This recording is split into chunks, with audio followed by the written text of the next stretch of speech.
नमस्कार, मैं हूं भूषण। आप देख रहे हैं द न्यूज़ 9X। आज 28 दिसंबर 2020 है। 28 दिसंबर 2020 की बड़ी खबरों में क्या है। देश में कोरोना संक्रमितों का कुल आंकड़ा 1 करोड़ 2 लाख हो गया।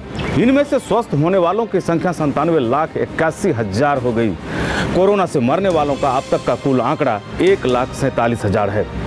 पिछले 24 घंटे में बिहार के पटना में 275 नए संक्रमित मिले हैं। इस प्रकार कुल संक्रमितों की संख्या 48,175 हो गई। इनमें से 45,786 संक्रमित अब तक ठीक हो चुके हैं।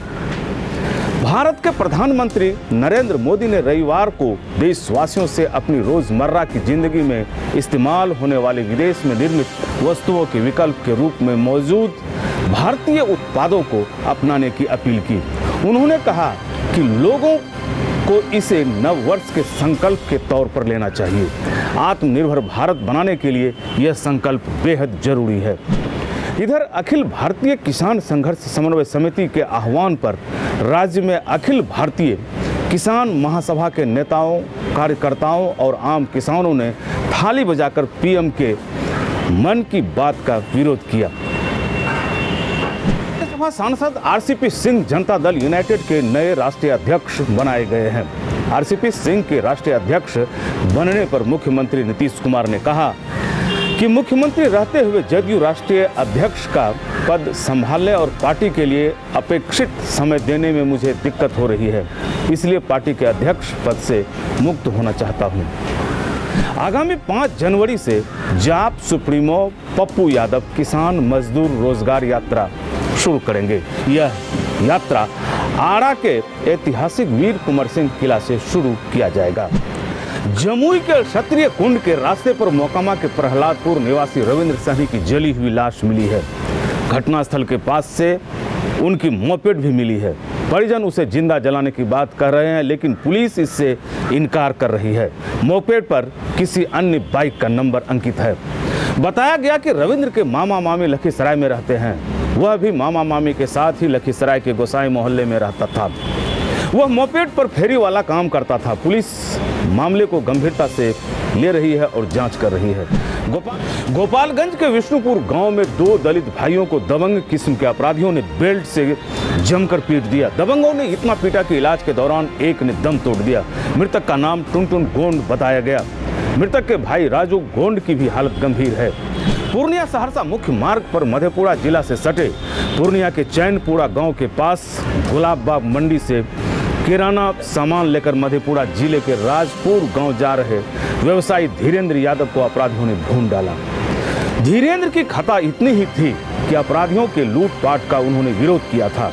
मृतक धीरेन्द्र यादव किराना सामान लेकर एक पिकअप से घर जा रहे थे। इस घटना से मधेपुरा के व्यवसायियों में कोहराम मच गया है। जमीन विवाद के कारण सीतामढ़ी में 70 वर्षीय विलास शाह की हत्या कर दी गई। यह घटना गौड़ी गांव की है। इस घटना से इलाका थर्रा गया है। पुलिस मामले की छानबीन में जुट गई है। जहानाबाद के पिंजौर गांव के समीप ऑटो की चपेट में आने से महेंद्र सिंह की पत्नी सीता देवी की मौत हो गई। मृतका सीता किराना दुकान से सामान लेकर घर लौट रही थी कि नशे में धुत ऑटो चालक ने जोरदार ठोकर मार दी। पूर्णिया बेगूसराय मुख्य मार्ग पर कटिहार जिले के गेड़ाबाड़ी पेट्रोल पंप के समीप एक स्कूली छात्रा को ट्रक ने रौंद दिया। वह गोरगम्मा निवासी थी। वह गेड़ाबाड़ी कन्या विद्यालय में 9वीं की छात्रा थी। हालांकि ट्रक चालक भी पकड़ा गया है। अगर आपके पास से स्मार्टफोन है और आप कान में सटाकर बात करते हुए रोड पर चल रहे हैं तो आंख बंद डिब्बा गायब की तर्ज पर आपका मोबाइल गायब हो जाएगा। यानी झपट्टा मार बाइकर्स आपसे मोबाइल झटक लेगा। ऐसा ही हुआ है शनिवार को करण कुमार नामक छात्र के साथ लाइन बाजार पूर्णिया में। उसका मोबाइल झपट्टा मार गिरोह ने झटक लिया और चलते बने। उसी दिन फ्लोर मिल चौक पर गायत्री नगर के एक युवक से मोबाइल छीनताई हो गई। इससे एक दिन पूर्व पॉलिटेक्निक चौक पर बैंक कर्मी के मोबाइल भी छीन ली गई। भागलपुर दुमका मुख्य मार्ग पर पुरैनी के पास एक कपड़ा व्यवसायी से हथियार के बल पर 1,70,000 लूट लिया गया। पीड़ित व्यवसायी का नाम मोहम्मद नजीर बताया गया। वे ऑटो से भागलपुर जा रहे थे। इन दिनों सीमांचल में मक्का की खेती परवान पर है। सबसे परेशानी की बात है कि मक्का में फॉल आर्मी वर्म का प्रकोप शुरू हो गया है। लगातार छिड़काव चल रहा है। मक्का किसानों की चिंता भी बढ़ गई है। पूर्णिया जिले के रुपौली प्रखंड क्षेत्र के धूसर टीकापट्टी पंचायत और हरनहा क्षेत्र के बहियार में भारी संख्या में नील गाय का प्रवेश हो गया है। फसलों की बर्बादी हो रही है। किसान परेशान और चिंतित हैं। पूर्णिया जिले के ही बायसी क्षेत्र के दिग्घी पुल पर 2 बाइक से 54 लीटर विदेशी शराब बरामद हुई है। शराब बरामदगी वाहन चेकिंग के दौरान हुई। तस्कर भी गिरफ्तार हुए हैं। पुलिस की कार्रवाई से हड़कंप मचा हुआ है। अगर आप सरकारी सेवा में अपना करियर बनाना चाहते हैं तो अब देर मत कीजिए। नए साल में नौकरियों की भरमार रहेगी। राज्य सरकार अस्थायी नौकरी के अलावा नियोजित और संविदा के आधार पर पदों की बहाली करेगी। एक आकलन के अनुसार सरकार कम से कम 2.5 लाख रिक्तियों का क्रमवार ऐलान कर सकती है। कुछ विभागों में तो भर्तियां चल भी रही हैं। फिलहाल 2 लाख पदों पर शिक्षा विभाग व गृह विभाग में बहाली चल रही है। पंचायती राज विभाग के अधीन ऑडिटर, लेखापाल एवं तकनीकी सहायक समेत कई पदों पर बहाली होनी है। बीपीएससी और बिहार एसएससी ने भी 3000 से अधिक पदों पर बहाली करने का घोषणा की है। उत्क्रमित हाई स्कूलों में 33,000 पदों पर बहाली होगी। कई विभाग की खाली सीटें आपके आवेदन का इंतजार कर रही हैं। LIC के हाउसिंग फाइनेंस लिमिटेड में वैकेंसी है। इसमें ट्रेनी से लेकर असिस्टेंट मैनेजर तक के पदों पर वैकेंसी होगी। आवेदन ऑनलाइन हो रहा है। कोई शुल्क नहीं लगेगा। चयन मेरिट के आधार पर होगा। उम्र सीमा अधिकतम 30 साल रखी गई है। सुपौल के पांडेयपट्टी चाप के पास बाइक सवार 2 अपराधियों ने 5 लोगों से 64,000 रुपये छीन लिया। घटना को अंजाम आग्नेयास्त्रों के बल पर दिया गया। इस सिलसिले में एक को पकड़कर पुलिस के हवाले कर दिया गया है। बेलगाम ऑटो चालक ने 2 बाइक सवार की जान ले ली। यह घटना लखीसराय जमुई में नवाडीह के पास घटी है। इस घटना में बाइक सवार लीडर सिंह और किशोर कुमार सिन्हा की मौत हो गई। ऑटो चालक भी गंभीर है।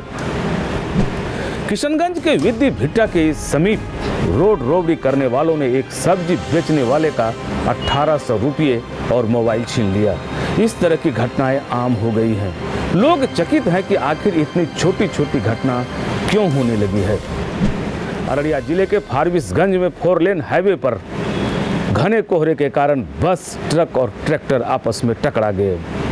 इस घटना में बस कंडक्टर की मौत हो गई। वह वैशाली का रहने वाला था। इस घटना से कुछ देर हाईवे जाम हो गया। बिहार को केंद्र सरकार की ओर से राष्ट्रपति Ramnath Kovind digital India award से सम्मानित करेंगे। यह अवार्ड कोरोना काल में डिजिटल तरीके से लोगों को बेहतर सहायता पहुंचाने के लिए बिहार को मिल रहा है। अब जानते हैं मौसम के बारे में। तैयार रहिए, माइंड मेकअप भी कर लीजिए। कल यानी 29 दिसंबर से एक बार फिर मौसम करवट लेगा। ठंड काफ़ी तेज होने जा रही है क्योंकि उत्तर भारत की पर्वतीय इलाकों में बर्फबारी काफ़ी तेज हो गई है। इसका सीधा असर बिहार के उत्तरी हिस्से में सबसे ज़्यादा होने के पूर्वानुमान है। कहाँ तो यहाँ तक जा रहा है कि उत्तरी बिहार में तापमान का न्यूनतम पारा 10 डिग्री सेल्सियस से कम हो जाएगा। ऐसे में आम जनजीवन कपकपा कर रह जाएगा। पशुओं की भी परेशानी बढ़ेगी। ये थी बिहार और बिहार से जुड़ी महत्वपूर्ण खबरें कैसी लगी अपना सुझाव कमेंट बॉक्स में दें। अगर आप हमारा ये वीडियो फेसबुक पेज के माध्यम से देख रहे हैं तो फेसबुक पेज लाइक करें। अगर आप हमारा ये वीडियो यूट्यूब पर देख रहे हैं तो YouTube channel the news 9X subscribe करें।